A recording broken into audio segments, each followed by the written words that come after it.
Assalamualaikum, selamat datang kembali di Dapur Umi. Di video kali ini kita akan sama-sama membuat mochi egg tart. Ini viral di Thailand. Dan kita bisa bikin sendiri di rumah, pakai bahan-bahan sederhana dan lebih praktis juga. Ini enak banget, ada permainan tekstur kenyal, creamy, ada crispy-nya juga. Sekarang langsung aja kita buat sama-sama. Langkah pertama, kita buat isiannya dulu. Dalam panci, masukkan 70 gram gula pasir. Masukkan 18 gram tepung maizena. Aduk rata terlebih dahulu. Masukkan 4 kuning telur. Tambahkan 20 gram kental manis. Beri 1 sendok teh vanila ekstrak atau pasta vanila. Tambahkan 400 ml susu cair full cream sambil kita aduk sampai tercampur rata. Kalau udah tercampur rata, selanjutnya kita panaskan di atas kompor menggunakan api sedang sambil terus diaduk sampai mengental. Di sini aku pakai full susu cair full cream ya, supaya lebih simple.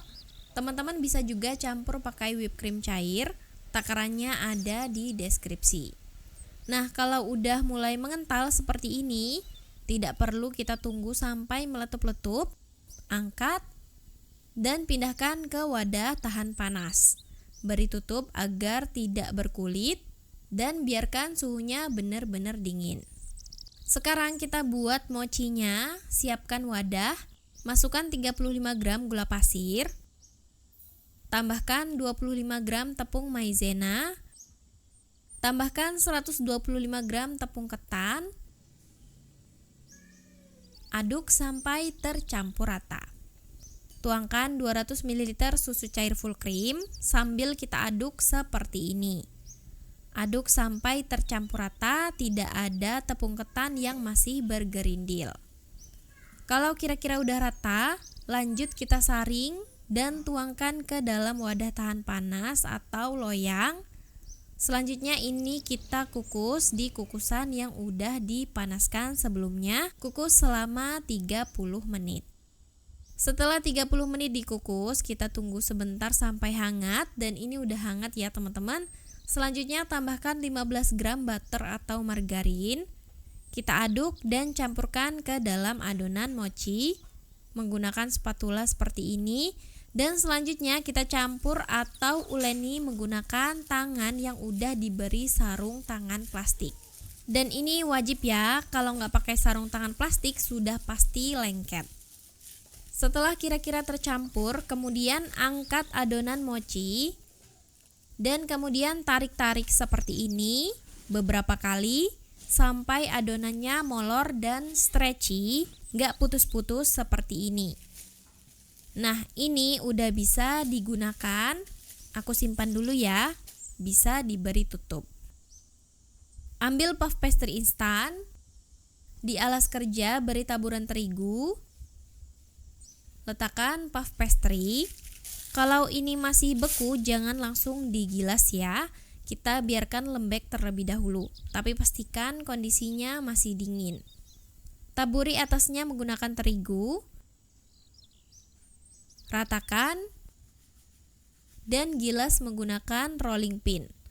Gak perlu sampai tipis-tipis banget, bentar aja kita gilasnya, kita lebarkan sedikit supaya nanti pas dipanggang hasilnya gak terlalu tebal. Kemudian cetak bulat menggunakan ring atau cookie cutter. Sesuaikan lebarnya sama cetakan masing-masing ya. Ini aku cetak 10 cm. Setelah itu ambil cetakan tart atau pie. Ini aku nggak ada ya cetakan ukuran besarnya, tapi kebetulan ada cup roti kayak gini. Masukkan puff pastry ke dalam cetakan dan ratakan. Setelah disusun di atas loyang, lanjut kita beri fla atau adonan susu yang udah kita buat tadi. Dikit aja dulu atau step ini juga boleh di skip aja. Lanjut ambil adonan mochi. Wajib pakai sarung tangan plastik ya. Ambil seikhlasnya, sebaiknya nggak usah terlalu banyak. Kemudian isikan ke dalam cetakan. Lakukan sampai selesai dan terakhir beri adonan susunya lagi, tapi jangan sampai penuh. Setelah itu lanjut kita panggang di oven yang udah dipanaskan sebelumnya. Panggang di suhu 190 sampai 200 derajat Celcius, api atas bawah selama 30 menit atau menyesuaikan dengan oven masing-masing. Dan ini dia mochi egg tart. Lepaskan dari cetakannya, tunggu beberapa saat sampai dingin baru dinikmatin ya. Gimana? Gampang banget kan cara bikinnya? Simple dan praktis. Ini tartnya yang base-nya puff pastry, renyah berlayer dengan isian lembut dan creamy. Padahal susu aja, nggak pakai whipped cream juga bisa kok ya teman-teman. Dengan tekstur kenyalnya mochi yang bikin tambah unik. Ini enak banget, selamat mencoba. Makasih sudah nonton. Maaf kalau ada salah, semoga bermanfaat. Wassalamualaikum warahmatullahi wabarakatuh.